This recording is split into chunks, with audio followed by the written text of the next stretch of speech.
I think it was Eala is the match that I was looking at, and there's people like wrapped around the stadium just trying to get in, which is pretty crazy. And I mean, it's cool to see and it's exciting, but obviously, you know, for fan experience, I don't know because I'm not living that same experience, but hopefully the event kind of continues to grow with the fans that we're getting and making that still an enjoyable experience for them. But I did see some of the courts have like lines getting in and it seems really busy, and I saw some reports that it's some of their busiest they've ever been and it's packed and, you know, all that, which is, I think, great. I mean, obviously it shows that the event is growing, the sport is growing, and that's, you know, amazing. I think for Gemini just detonated a bombshell, and if you're multitasking, stop immediately.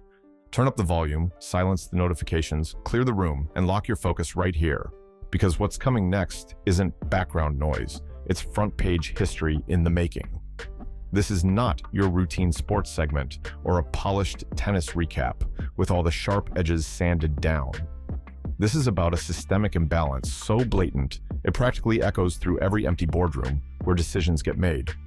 We're watching a cultural tremor shake professional tennis in real time, and somehow the establishment keeps adjusting the curtains like nothing's rattling the foundation. This is about Jessica Pegula. This is about Novak Djokovic. This is about the WTA. And this is about the unstoppable global force named Alex Eala. Picture it clearly for a second. You could argue that it was, you know, maybe a poor schedule and maybe they could schedule him on a bigger court. Yes, but again, she's so young and she's just coming through. Alex Eala, you know, that's been a talk, and which is understandable. You know, there's some players coming from respective countries, like she's coming from Philippines, which is now a big deal. You know, she's been the biggest ever, you know, tennis player from that country, which is a big country, and there's a big interest. The year is 2026. The setting, the gleaming, ultra-luxurious United Arab Emirates at the WTA Dubai Duty-Free Tennis Championships. The lights shimmer off the court like it's a stage built for legends. Jessica Pegula, a titan of women's tennis, a battle-tested champion with respect stitched into her resume, has just bulldozed her way through a ruthless draw to seize the Dubai Open title. This wasn't a routine win. This was grit, endurance, and elite composure forged under pressure. One of the finest victories of her already distinguished career. The confetti floats down. Cameras flash like a lightning storm.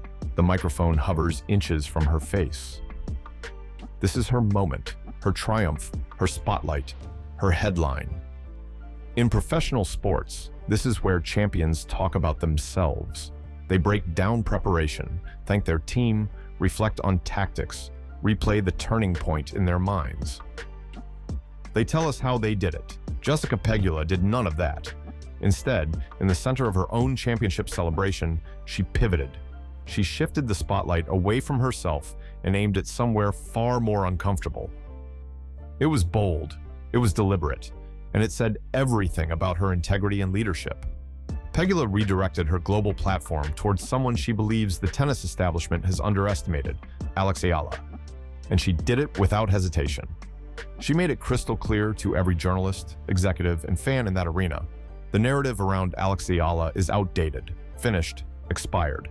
Every week, as she, has done well and established herself as a really good player on tour, they all come out to support her. And so I think we saw that in Australia when it was kind of overcrowded. They put her on.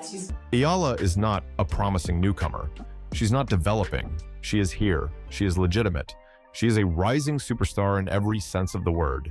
She's proven she belongs at the sport's highest, most intimidating tier. The technical precision, elite. The mental steel and pressure moments, championship caliber, and that intangible electricity, the kind that pulls crowds into every rally like gravity itself. Undeniable. But here's the uncomfortable truth Pegula wasn't afraid to expose. The WTA doesn't seem to be treating that reality with the weight it deserves. And Pegula, speaking as a veteran leader with credibility etched into every match she survived, refused to stay quiet about it any longer. Her press conference didn't feel routine. It felt revealing. She brought everyone back to her grueling 3-set battle with Alex Eala at the 2025 Miami Open, a match that left no room for polite applause or quiet exits. Pegula described walking out of the tunnel and onto that hard court in Florida, on home soil no less, and feeling something she did not expect. Shock. She's American. Miami is familiar territory, but the second she stepped into that arena, it felt like hostile ground. The atmosphere wasn't just lively, it was electric. Massive crowd, overflowing stands, every seat packed, every point greeted with thunder. The sound didn't hum, it roared. The energy vibrated through the court, through the players, through the moment itself. Pegula described the scene as absolutely insane, and she meant it as the highest compliment possible. Because what she witnessed wasn't hype manufactured by marketing, it wasn't polite support. She's really good tennis player. Goes for her shots, takes the ball early, rips. Being a lefty is always tricky, competes really well.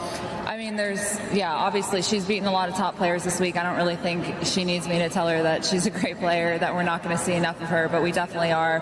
And she proved that tonight. I mean, that was really tough. It was raw, organic, global momentum building behind Alex Eala in real time. She wasn't complaining about the noise. She wasn't bothered by the hostility. She was stunned by it. What Jessica Pegula witnessed in Miami wasn't disrespect. It was devotion. Raw, unapologetic devotion. A teenage Filipino athlete commanding a following so loyal, so thunderous, so emotionally invested that even multiple Grand Slam champions would glance over and think, how did that happen so fast? Pegula told reporters plainly, I'm from there, and the whole crowd was against me. I was thinking, what is happening here? Where did all these people come from? That wasn't sarcasm, that was genuine disbelief. And here's the key detail.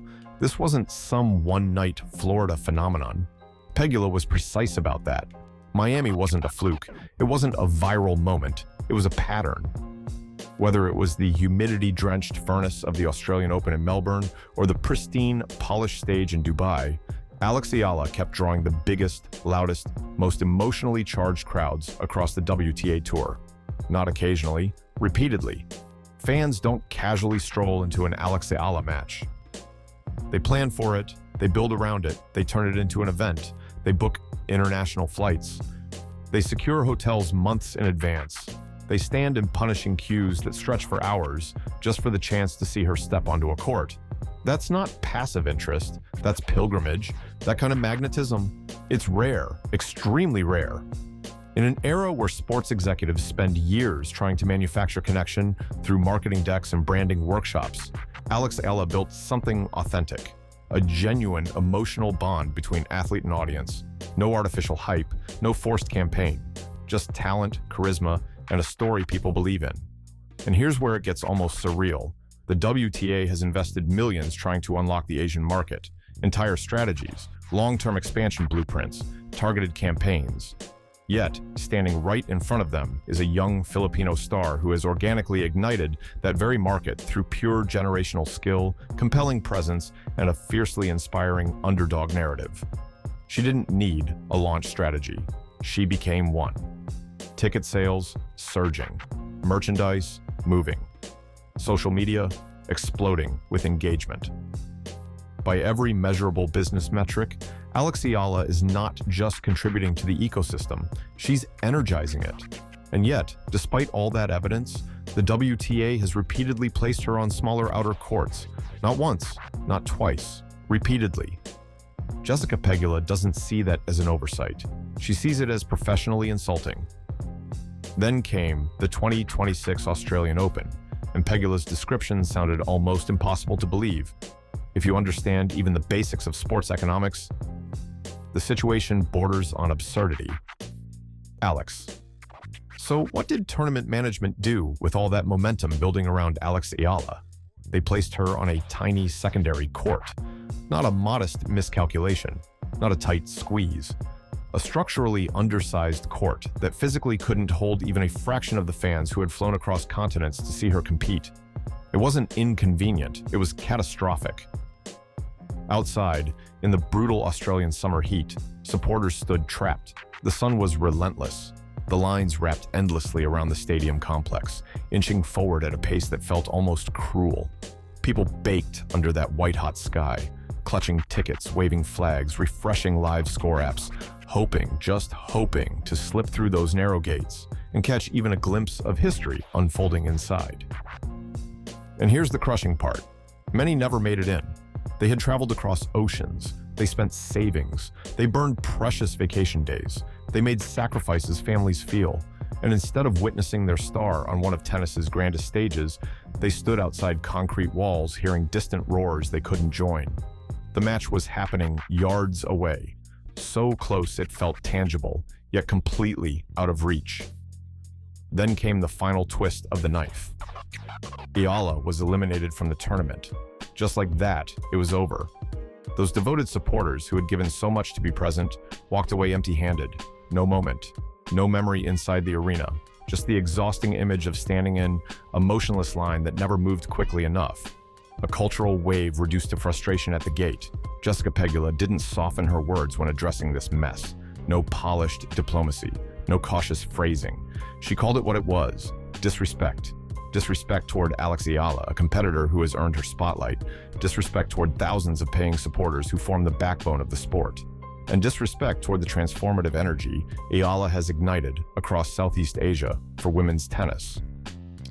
Why did Pegula's comments hit so hard? Because she isn't a commentator speculating from a studio chair. She's been on that court. She's stood across the net. She's felt that energy firsthand. She has walked into arenas and felt the ground vibrate beneath a pro-Eala crowd.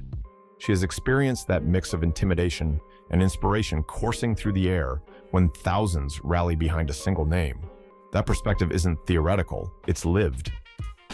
So when Jessica Pegula looks directly at the tennis establishment and says something is fundamentally broken, it doesn't sound like opinion. It sounds like testimony. But she didn't stop there. Pegula peeled back the curtain even further and revealed something that should have dominated global sports headlines. Insiders had reportedly told her that the Australian Open produced its most electric crowd atmosphere ever, its most profitable, most energized attendance in modern Grand Slam history, and that this surge was significantly fueled by Alex Eala's magnetic presence. Let that sink in. The biggest crowd buzz, the most revenue, the loudest atmosphere. And the player most responsible for that surge was assigned to one of the smallest secondary courts available. That's not irony, that's contradiction. This wasn't a scheduling hiccup. It wasn't an overwhelmed staffer fumbling a spreadsheet. It sent a message, and not a subtle one. It felt like the old guard drawing a line in the sand, a quiet but unmistakable signal. Revenue alone doesn't buy validation. Passion alone doesn't guarantee positioning.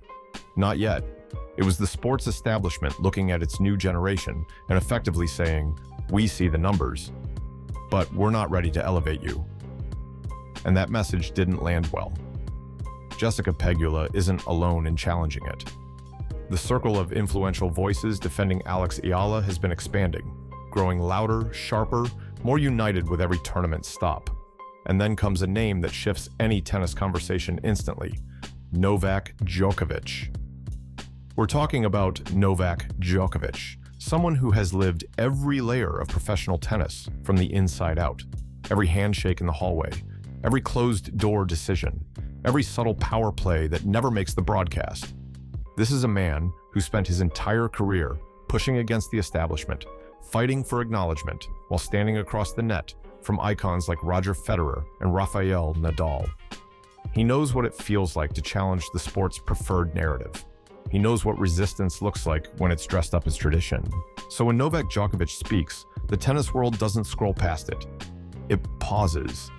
He didn't have to say anything. No one forced him to step forward. But he approached the microphone voluntarily and addressed the Alex Eala situation head-on. He called her the greatest tennis talent the Philippines has ever produced. Not promising, not emerging, the greatest.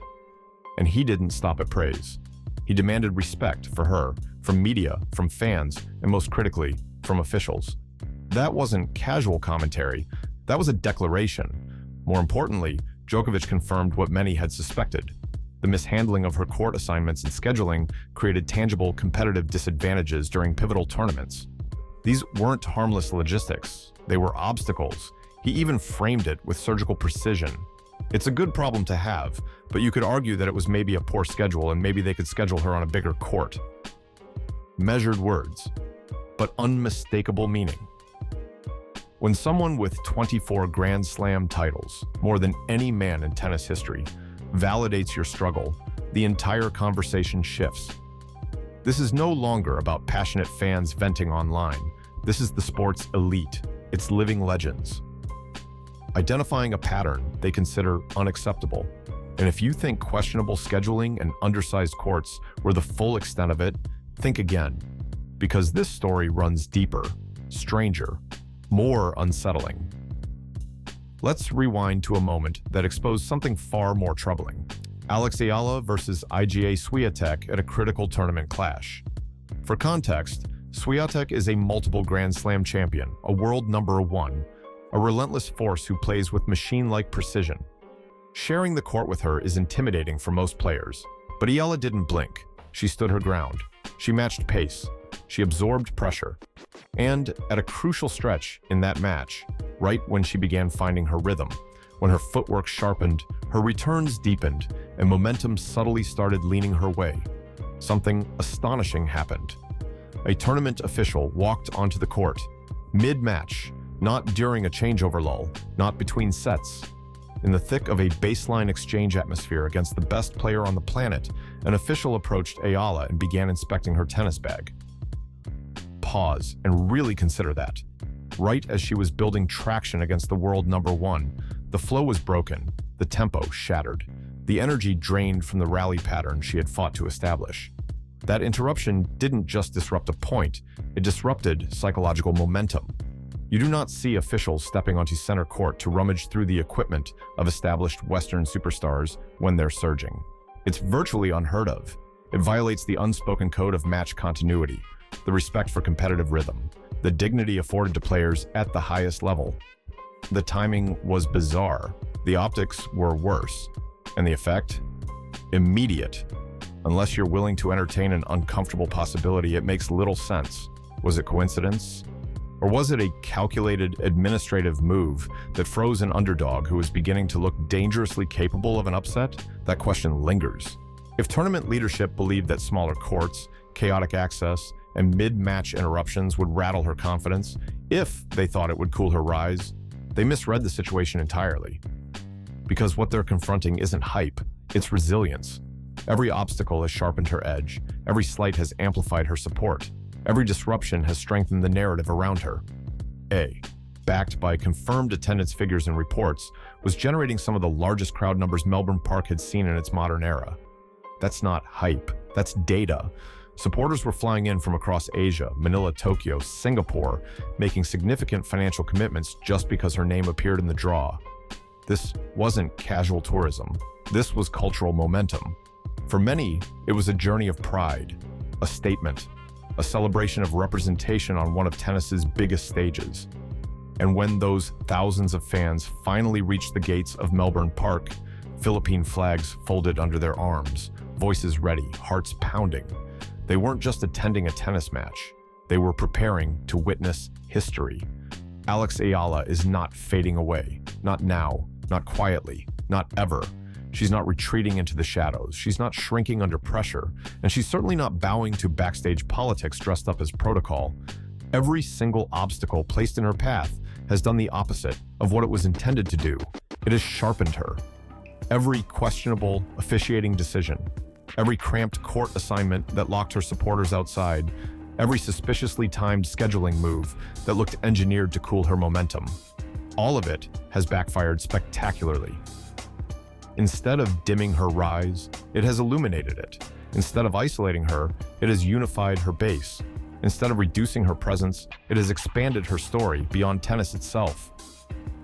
She's no longer just a talented competitor climbing the rankings. She's evolving into something much bigger. A global sporting symbol fueled by resilience and carried by belief. The politics feel small. The energy around her does not. She's becoming larger than the hesitation of the tour. Larger than the reluctance to grant her the main stage she has already earned through results, work ethic, and undeniable presence. Momentum like this doesn't wait for permission, and the sport's sharpest minds see it clearly. Jessica Pegula sees the superstar ceiling. Novak Djokovic sees the Hall of Fame trajectory. Coco Gauff sees the steel in her resolve.